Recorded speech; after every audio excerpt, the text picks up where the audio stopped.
This is a disaster, bro. He took like he took the drug that makes you answer every question, honestly, in a way that makes him and his client look worse somehow.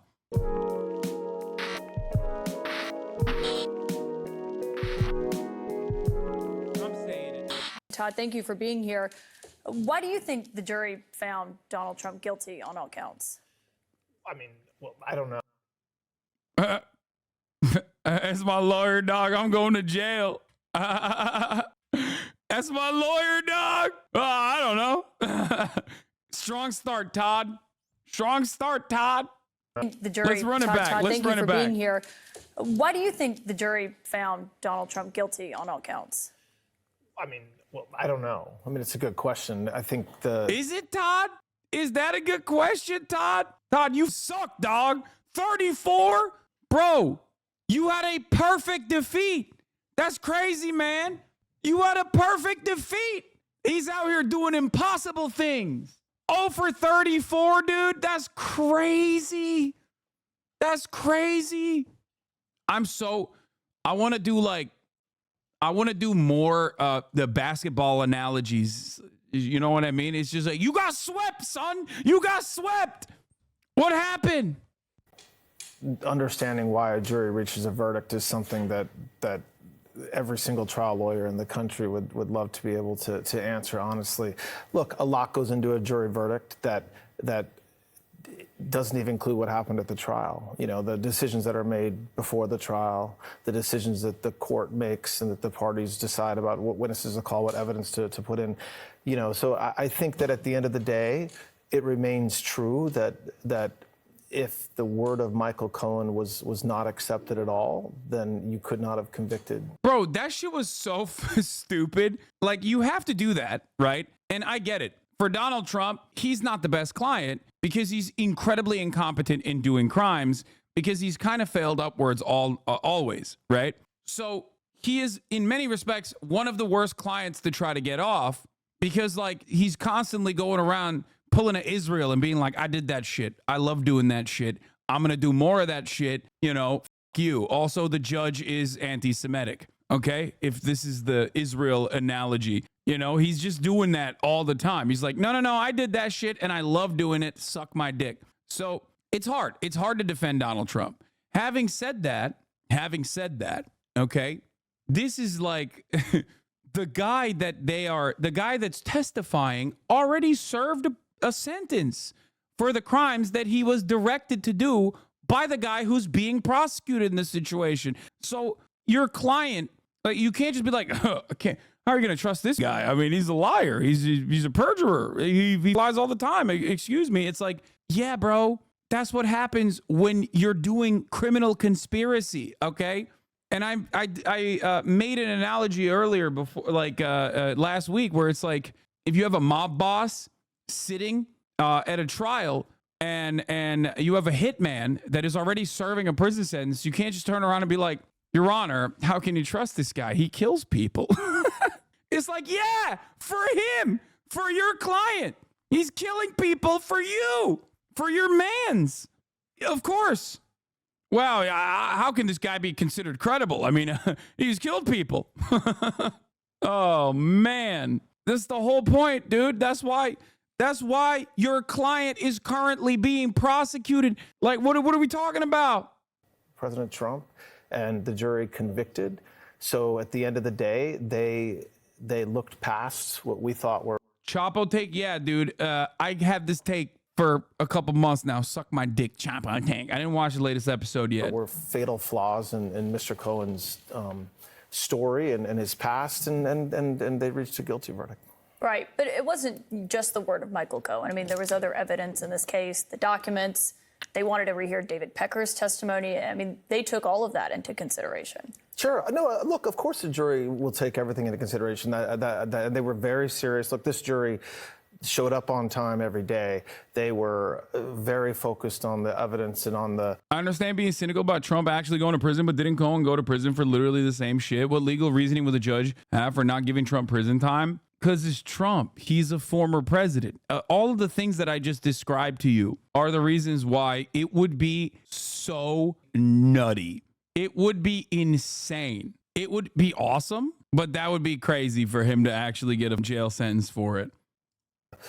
And on the testimony that came in, and there was a lot, but look, at the end of the day, it was still a case in our view, as we've been saying. Yeah, also Cohen was brought up on more serious federal charges as opposed to Trump being brought up on the lowest class felony, class E for state felonies. Yeah. And even you said it 24 hours before Chapo and yours was funnier. Normally I don't support you in chatter squabbles, but you did good. Thank you, Motorface, for defending me against my friends at Chapo Trap House, who are very funny, who I listen to all the time as well. Probably worse would be he lose the election and they make him do some form of house arrest. My coworker, who's such a smarmy lib, is extra unbearable today, but today I can't, but I also can't blame him. Yes. This is their moment, dude. Come on. Libs have a moment today. Libs have a moment. They are right. I am wrong. Okay, I've downplayed it because I didn't think that 34 out of 34 W's was going to be posterized. Okay, and also the Republicans are so mad. It makes me so happy. It gives me so much joy to see conservatives crying, being like, our democracy gone. Where is the law and order? This is a banana republic. Like, it's just dope, dude. It's dope. I don't know. Clearly, this shit is political, though. They can't attack Trump on policy because they kept all of his horrific policies, but he's powerful because people hate people like him, hateful people like him, and non-hateful people don't like the Dems. But nearly every president has done crimes and bribes. Yeah, okay, sure, fair. I hope they try to arrest Brandon. That'd be sick. This was my favorite tweet out of all the hogs. War, bro. You are going to war with your hairline. What the fuck do you mean war? It's crazy, man. Apologize to Alvin Bragg. Yeah, I saw this tweet and I agree with it unconditionally. Alvin Bragg apology form. Reason for behavior. Check. The media convinced his case was weak. I don't watch actual trials. I don't know legal ball like that. Mercury was in Gatorade. I was jealous of Alvin. I miss Robert Mueller. I will hereby respect Alvin Bragg, and I will not talk down on the future first ballot Hall of Famer. Okay? I owe you an apology. I wasn't really familiar with your game. To be fair, I don't have to make this apology because I have been an Alvin Bragg defender. Okay? I don't necessarily, because like I was a defender of Alvin Bragg. I just didn't, I just thought that this is irrelevant in the grand scheme of things, which it kind of is. But like ultimately it's fun for the time being because it makes conservatives very mad. Everything that you guys have said, like everything that one chatter said personally about like, oh, all presidents are criminals. This is political. Yeah, so what, dude? It's great. Who cares? Is Jeff Tiedrick okay? Did he nut to death? Yes. He was warned. Real Donald Trump, we're coming. Watch out. Bionicle Army took his ass out, dude. He was first. He was the shit. Then Jack Smith seemed promising, and I kind of forgot about Alvin, but he was working. Yeah, he was cooking some shit up, dude. He was cooking some shit up on the sidelines. Again, white supremacy in display, okay? The black man is working hard, and everybody sees a white dude, and they're like, ooh, that's my guy. That's our real savior. Turns out, it's the black man all along, okay? It's white supremacy. It's the implicit, it's the biases that we have in our hearts that we don't even recognize. That's what caused everybody to undermine him. Okay. Oh, your case is weak. Turns out it's not so weak, is it? Okay. Let's continue. Soft bigotry that relied on testimony of conversations and interactions that took place 7, 8, 9 years ago, and certainly documents what were. Didn't realize Alvin Bragg was black. Wait, really? You didn't realize when Donald Trump was calling him like a savage or an animal or many different like dehumanizing things? Both him and also Fannie Willis too, who was also black, a thug, kept calling him a thug, and also an anti-white racist. Also, that chatter basically revealed that he didn't watch The Walking Dead, my Walking Dead gameplay, which was very political, by the way. Because AJ is a prominent character. Alvin Bragg Jr. is a very prominent character in the game. were part of the case. But the documents, the 34 counts were documents that really had very little connection to President Trump, but for the checks, the few checks that he signed. Look, I very much believe that the jury... Dude, what is this argument, dude? What is this argument? He's still going off with this shit. It's like, yeah, dude, Michael Cohen just personally wanted to pay Stormy Daniels. Like what could it have been? Why did he do that? Especially after they had many conversations that pertain to Michael Cohen operating as a fixer for Donald Trump, specifically in the Stormy Daniels hush money situation. Why could he have done that? Like, what other reason could there be? Okay? No one watches your gameplay. That's wrong, little bro. Actually, my Walking Dead gameplay was widely celebrated. So you're wrong on that front. That the jury should have found President Trump not guilty. I mean, in my soul, I believe that, and I believed it for a year. I mean, I left my job to do what I did the past 6 weeks, Damn, son, he left his job to work for a dude who's not gonna pay him, famously doesn't pay, and also on top of that, the entire world knows you as a loser. 34 L's, dude. Posterized. Alvin Bragg put his nuts on your forehead, dude. What happened? What happened? Damn, son, imagine 0 for 34. I left my job. I'm not even going to get paid by my client. Woo! That just sucks, son. That is terrible. My conviction around what happened today and what I believe the facts show, it remains the same. I know you disagree with the outcome, obviously, but do you accept that he did have his day in court and it was a jury of his peers that made this decision? No, not at all. Why not? No, I mean, look, I think, and this is nothing that we haven't said repeatedly. We were indicted for. We should pour one out for the real GOAT, okay? Thank you, Hasan Piker, for sending me this. Taco Penis. Hey, how you fucking doing? He would have won. He would have at least gotten a couple of those off, dude. There's no way Taco Penis goes 0 for 34. Okay? My GOAT. Alina Habba. Taco Penis. He had an all-star squad, dude. What happened? Yes, his name is Taco Penis. Joey Taco Penis. Also, who is this guy in the back? Sorry for zooming in on his face, but like there's this what's going on over here. I love this photo because he's like, hey. It's like you can tell he's going, hey, my name is Joey Taco Penis. How you doing? Hey, how you doing? I'm walking here. I'm doing the attorney shit. I'm lawyering here. How you fucking doing? Oh, yeah. For conduct that happened in 2015, 16, 17, in a jurisdiction that it was very hard for us to get a fair trial, Caitlin. I mean, and I know the district attorney has said repeatedly, said it today, this is a bread and butter case. We do this all the time. That is not true. It's just not true. It may be that they bring these types of charges regularly, business records charges, but you cannot find another case in the Manhattan District Attorney's, in the history of that office, where they did what they did here, which is charge somebody for conduct that was 7, 8 years old, somebody's personal records, right? Not corporate records, it's personal records. So this is not, I don't think, I think it's naive to say that this is like any other case that we do.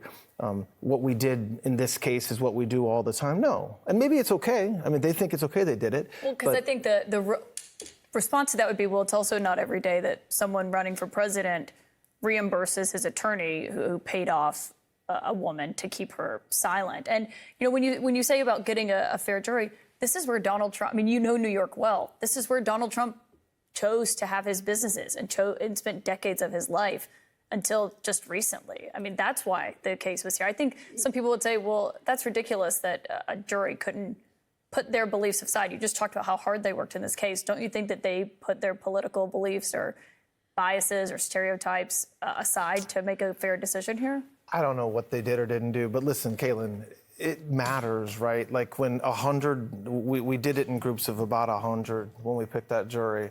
Half the jury just walked out when invited to by the judge if they couldn't be fair and impartial. So imagine if you're standing before a group of your peers, right? That's what a jury system is supposed to be. So you're standing for a group of your peers, and half of them walk out before a single question is asked, just because they have an opinion of you that is so strong they can't be fair and impartial. But these 12, to be fair, did not. Well, they did not, of course, but no, that's not really the point. The point isn't that. The point is, what if they did? That 50 stayed. The point is that it's telling how many just walked out. And also the fact that President Trump did business in New York, that's not the law. The law doesn't. What do you mean, dude? What the bro, you can't even lawyer your way out of jury. You can't even lawyer your way out of this. You can't even lawyer your way out of a Caitlin Collins question. Like, what do you mean? Of course, plenty of people are going to be biased in either direction, mind you, against the former president. It's actually impossible to try Trump because some people have opinions about him, apparently. Yeah, I mean, law tip, jurors cannot walk out without being dismissed by the judge or by court officials. No, he's talking about when they're selecting a jury.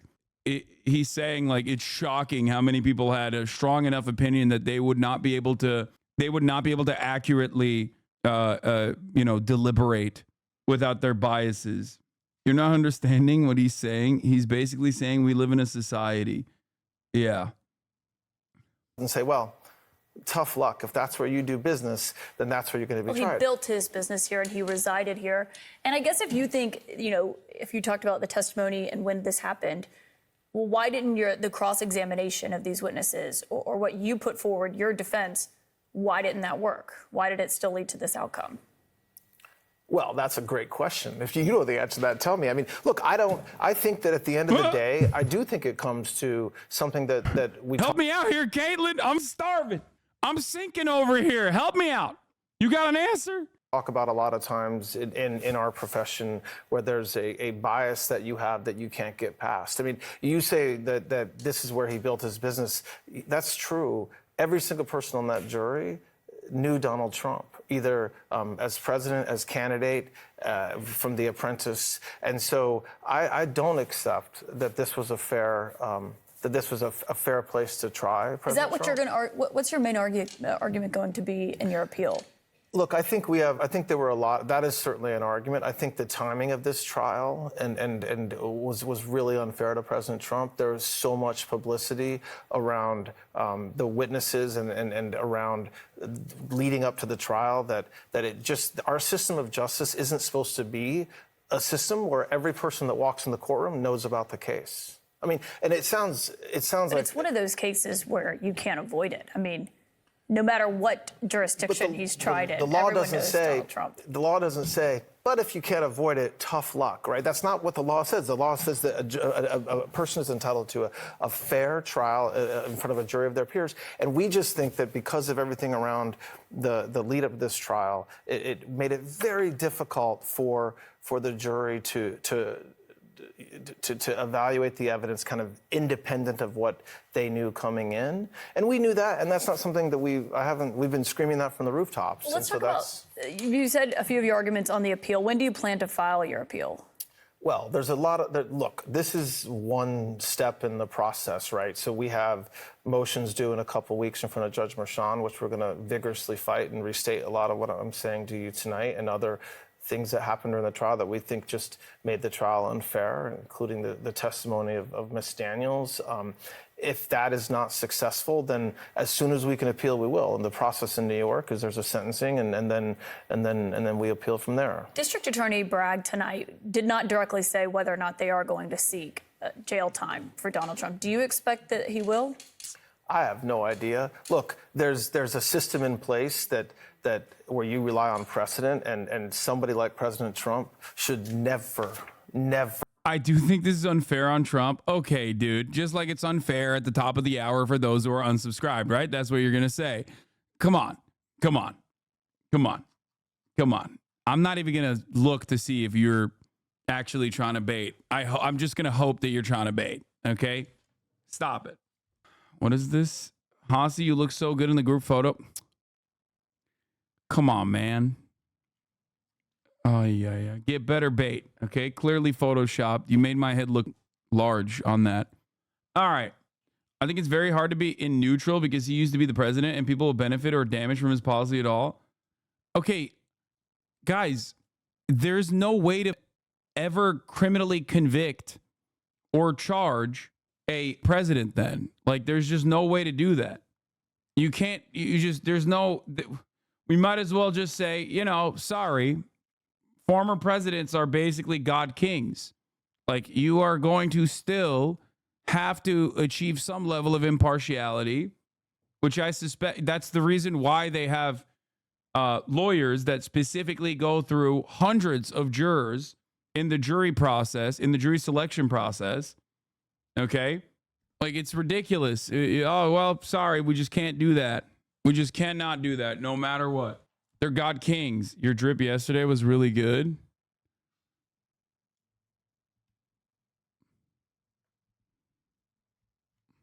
What are we doing here? Huh? What are we doing? What am I doing here? Am I here just to suffer? Huh? Am I here not to celebrate joy, this joyous occasion? I'm here to serve you the 3-minute ad break at the top of the hour and tell you that at the top of the hour, there's a 3-minute ad break. And if you no longer want to see those ads, all you need to do is subscribe. But beyond that, I'm here to celebrate. You can also celebrate by getting gifted a sub. If you're lucky, here's the 3-minute ad break now. We're going to look at the POTUS tweet. Don't worry. We're going to get to all of that. We're going to get to the Israel stuff. Face a jail sentence based on this conduct. And it would just kind of confirm what we've been saying all along. And a lot of people say that we're wrong and that we're missing we're missing key pieces. But if other 77-year-old first-time offenders would never be sent to prison for this conduct. Judge Merchan will make that decision. Correct. That's right. Do you think the judge was fair throughout this case? I think that there were times when we very much disagreed with the decisions Judge Merchan made. I think there were times when we certainly appreciated that he was making decisions, but weighing both sides and making decisions based upon that. But at the end of the day, there were key decisions made before the trial started and during the trial that I don't want to use a fair or unfair, but that we think were not consistent with the law. But you can't say if he was fair or not? Well, he ruled in your favor sometimes. He ruled against you sometimes. Yeah, but no, I think just saying whether someone's fair or unfair is not really the question. The question is whether the decisions that he made before the trial, in advance of the trial, with the omnibus motions, with the motions in limine, and then during the trial, were they right under the law? Was he right doing that? And that's where I think we have disagreements. We think there were a lot that were not. Why did Donald Trump not ultimately take the stand here? Well, that's a very personal question to him and to me, honestly. And it's a very difficult question. Of course he wanted to testify, and I don't say that because that's what he has said. He wanted to get his story out. I think the judge had made some decisions before the trial or the day of the trial started about what would be allowed to be asked of him by the prosecutors if he took the stand. And some of those questions were really complicated to answer because there's still appeals going on, and so there's a lot of decision points that go into whether somebody testifies. Ultimately, it's his decision, and he listened to us, and he relied on our counsel, and he reached a decision that he thought was right, which I very much agreed with. So that means your counsel was for him to not take the stand. I'm not going to tell you what my counsel was. Well, you said he relied on counsel and he went with that decision and he didn't take the stand. But ultimately, it was his. Bro, the fact that he's stuttering against Caitlin Collins is crazy. I totally understand why he got owned.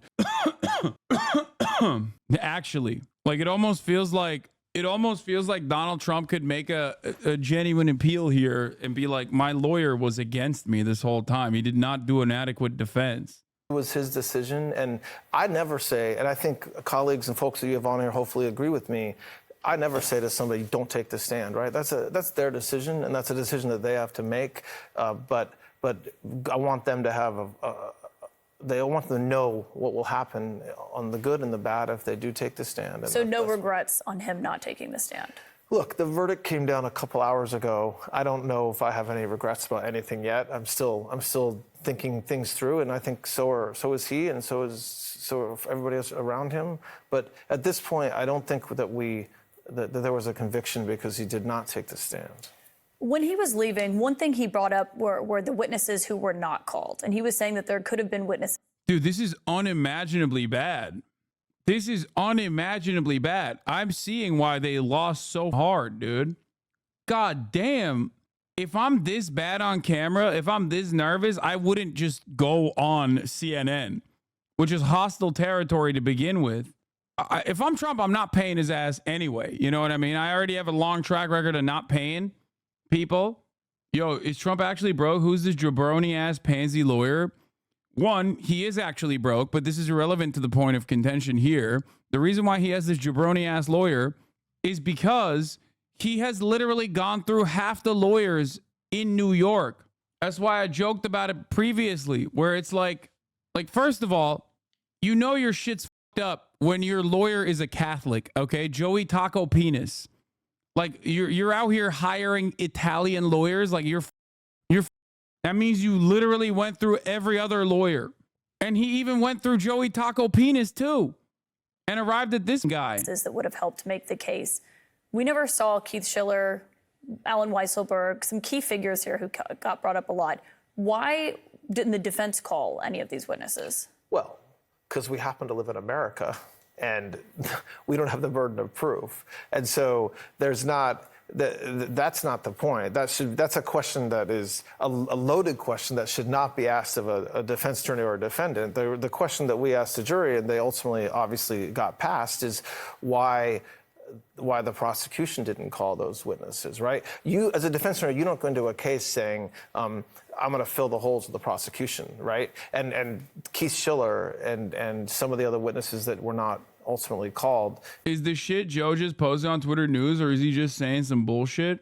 It's the latest POTUS tweet? Is it about a ceasefire? We're gonna get to there. We're gonna get to that in a second. Should have been called. Should have been called by the prosecution, and we asked the jury to take a hard look at that.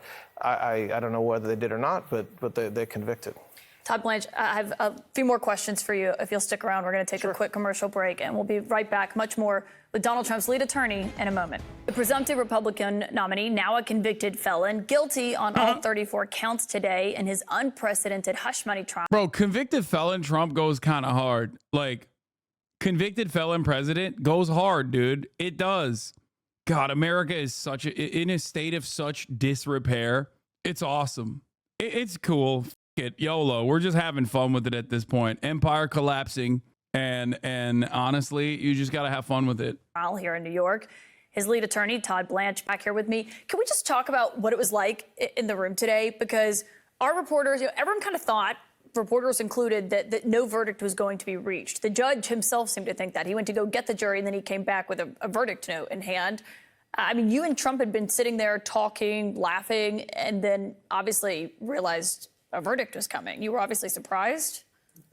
Yes, very surprised, but that's what juries do. You know, everybody that's been talking for the past 2 days about what they thought maybe a note meant or what a jury was thinking or how long they would deliberate, you never know. You never know. And I think there have been no notes really all day. And as 4:30 came, we were going to just go home and start again tomorrow. And the jury, sent a note, said they reached a verdict. So it was surprising. Bro, he's just like, womp, womp. Like, his attitude is like, his attitude about this whole thing is so funny. He's just like so unimaginably defeated, which he is. He is literally defeated. He was defeated in the marketplace of ideas, okay?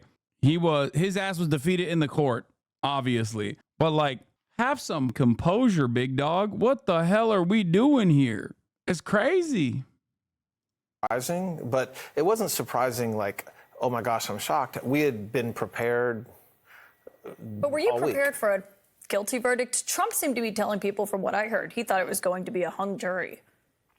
We were prepared for a guilty verdict. I mean, I don't know what people President Trump was saying that to, but of course in our view, we were fighting to win the case, of course, but a hung jury would have been as close to a win as we could have gotten.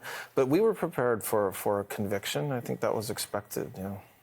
I think a lot of people are curious, because we hear from a lot of former Trump attorneys, what it's like to be a Trump attorney. How has it been for the last 7 weeks? Listen, I hear former Trump attorneys talk on TV all the time as well.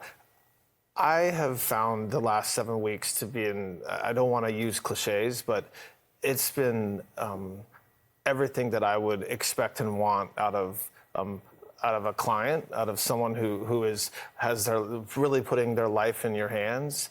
It's been challenging. It's been rewarding. President Trump is there's a persona that people have about. What does hung jury mean? Is when one guy in the jury has like a really big penis. That's all it takes. All it takes is one guy that's like super big, you know? About him that is completely wrong. There's a persona that people have that is right in some ways too. It was the hardest in many people's lives. The hardest thing you do is go through a criminal trial, and he was. I was impressed, especially today, at the way that he carried himself and handled himself. Well, there were moments, and I was in the court multiple times, where you would see you and Trump were often sitting next to each other, or the other attorneys, Emile Beauvais and Susan Nicholas. But Trump would, hit you on the arm, tap you on the. Like the guy in the white suit in 12 Angry Men. Yeah, in the director's cut, in the extended cut, if you watch it, you'll actually notice that it's not one guy who has like a genuine disagreement with the rest of the jury, but it's actually the fact that he has a massive penis. Like, that's why the rest of the jurors have to listen to him, because he just whips his cock out. And then everyone is like, oh, like all of my convictions, I've now cast aside. Like, that's how it works. That's what he was looking for. The arm, urge you to either object, or clearly was writing you notes and saying stuff. I mean, who ultimately was in charge of the defense strategy here? Was it you, or was it Donald Trump? It was both of us. If there's a lawyer that comes in and says that they're in charge of their defense strategy, they're not doing a service to their client. Every decision that we made as a team, and not just President Trump and myself, but the whole team. And so, and again, every defendant, everybody who has their life on the line in history, will tap their lawyer every once in a while and say, hey, what about this? What about that? We not only did we get along during the trial, but we were on the same page about strategy and about what we should be doing and not doing. And it was, the one thing that I left with today is he impressed, hopefully, everybody that got to see what happened today, the way that he handled himself in the courtroom, hearing that 34 counts of guilty, the way that he handled himself really throughout the entire trial as somebody who is the Republican nominee, not campaigning, sitting in court all day. And I was right there with him the whole time, and I have no complaints about it. But did it make your job harder? He's like, I promise you he was not farting. Or if he was, and if he was falling asleep, it was because the trial was boring and his farts actually smelled really good. Oh my God, I'm so libbed up. I'm talking about Trump farting. That's like peak liberalism. It's just, I'm so Jeff Tiedrick coded today. It's not even funny. And more difficult when he was constantly going after the judge, calling him corrupt, saying that he was so biased he couldn't breathe here. Going after. That was awesome. When he said that, he's like, the judge is conflicted. He's so biased, he's conflicted. The witnesses in this case until the gag order. I mean, he violated the gag order at least 10 Why do I hate Trump so much? I love Trump. Are you kidding me? It's a love-hate relationship. times here in this case. Didn't that make your job harder? I don't think it made my job harder. It's something that we had to deal with during the trial as a team, and understanding that there's a message that he needed to get to the people, to the American people, the people who are deciding who to vote for in November. And part of that decision has to be, he is being judged for this trial. And that's a fact. And so when folks get upset that he responds to what he sees happening and responds forcefully, that's because he's being judged by everybody. He's being judged on television, by voters, in newspapers. And so the fact that he says, this is my opinion, this is my view, is not something that I looked at as making my job harder. I accepted that as being part of this job. And that is what he will continue to do. Like, I don't think he's going to stop tomorrow morning. Like, he has to explain to the American people why this whole year in front of the Manhattan DA in this case was completely unjust. But can you do that without attacking Stormy Daniels and Michael Cohen? I mean, there was one point where the judge had to use incredibly strong language with you because Trump audibly used an expletive when Stormy Daniels was on the witness stand. When you say, can you do that? You mean, can you respond when but isn't people that are inappropriate for him to have an outburst in court while a witness is on the stand? First of all, I don't think an outburst is the right way to describe what happened. As you know from being in the courtroom, the courtroom has very bizarre acoustics, and there's times. What is happening?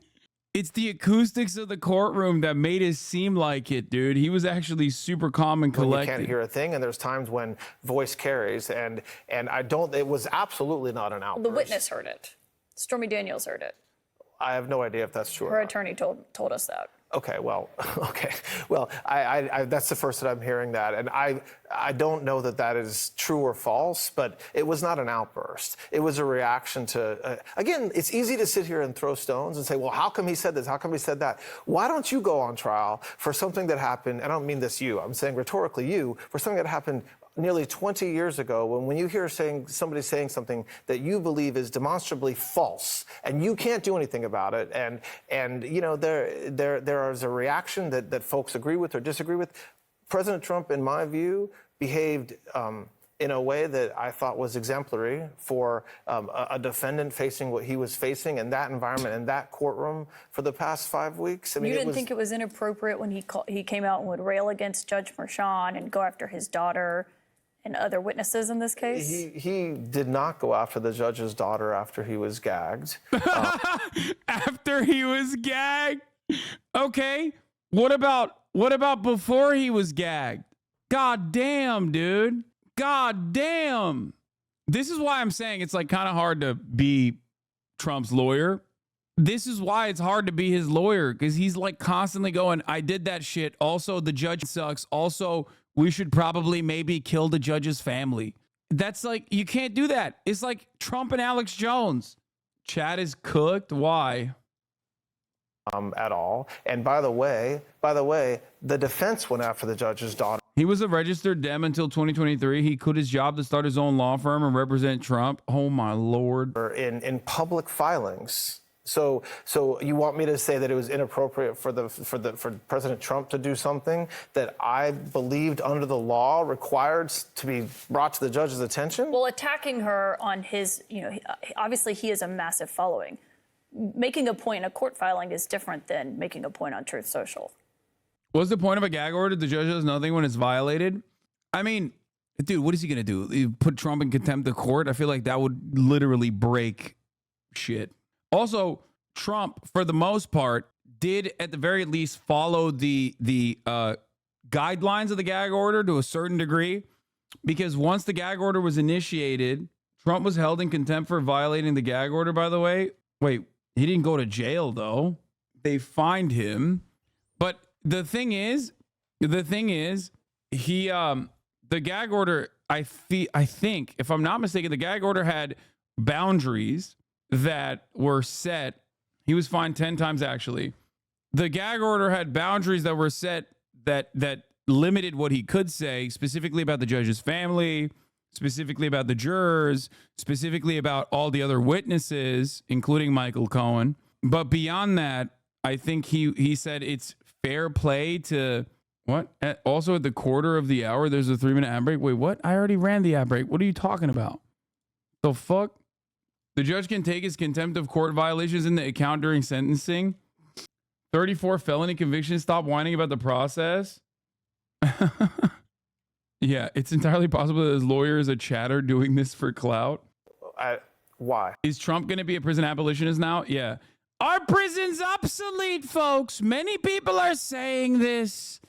Many people are saying prisons are obsolete, folks. No one can be free until we're all free. I mean, no one.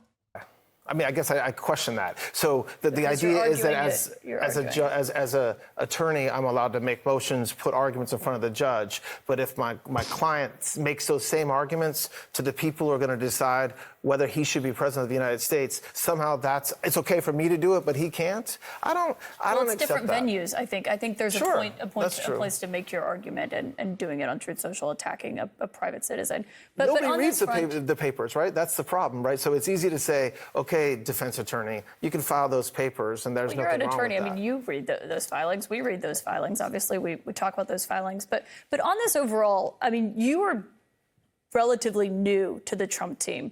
Your life has kind of changed since you've become a Trump attorney. You've moved to Florida. You're now registered as a Republican. You used to work at a big firm. Bro pulled the dying content creator exit strategy. Okay. I love that. Like when you're when you're a content creator and your relevance is waning, you just immediately start talking about trans people all of a sudden. Like he did that. Okay. Move to Florida, start talking about like right-wing politics all of a sudden out of nowhere. It's a classic move, dude. Congratulations. You're killing it. I can't wait. I can't wait for your stupid book to come out inevitably, and no one will read it. From here, you registered as a Democrat. You'll have your right-wing Jesus pivot us on. No, I will not. Because guess what? I would rather just quit streaming in that situation, okay? Do you expect to continue to represent Trump in this case and in the federal cases? Yes, absolutely. Listen, absolutely. I'm going to Florida next week, and we have a motion to compel hearing in the case at the end of June, and we have a lot of work to do. We haven't been working on that case for the past 6 weeks, and we are going to start fighting every day in Florida. We have briefing in this case, we have a sentencing in this case, and then we'll have an appeal.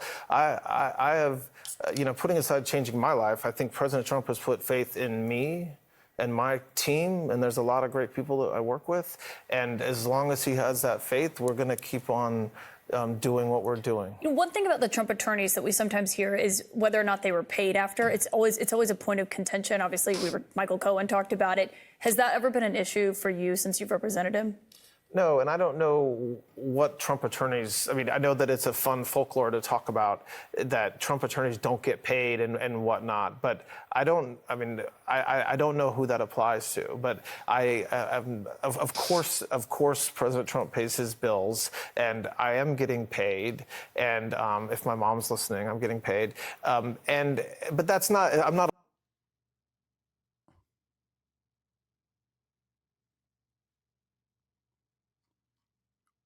This is a disaster, bro. He took like he took the drug that makes you, instead of the drug that makes you dab Hamas, he took the drug that makes you answer every question honestly in a way that makes him and his client look worse somehow. Of course, I don't know who that applies to, but of course, President Trump pays his bills, and I am getting paid, and if my mom's listening, I'm getting paid. Like, he just openly admitted even his mom is worried. That's so funny. You know, his lib-ass MSNBC watching mom is like, why are you doing this? You don't have to do this. Please don't do this. This is like the Always Sunny in Philadelphia lawyer, dude. Like, his vibes are almost damn near identical to the... Hold on, let me just pull this up. I have something here that I need to read to you. No, not this guy, the bad lawyer. What was the bad lawyer? Not Brian Unger. Uncle Jack the Molester? That one. Would you mind taking a shot of the three of them? And I just wanted to say I'm very... Anyway, same vibes, if you noticed. Great stuff overall. Donald Trump should have never let this man go. Oh, baby, don't lie to me. Okay? Never. But that's not, I'm not alone. I'm not alone in that. It's not like I'm getting paid in the other, I mean, he has a lot of cases. He has a lot of lawyers right now. And I don't know if you're hearing something different, but the lawyers are getting paid. Todd Blanche, quite a day for you. Thank you for coming in to join us on set tonight. Okay. All right. Anyway, yeah, no, same voice, same vibe, same energy. Here it is.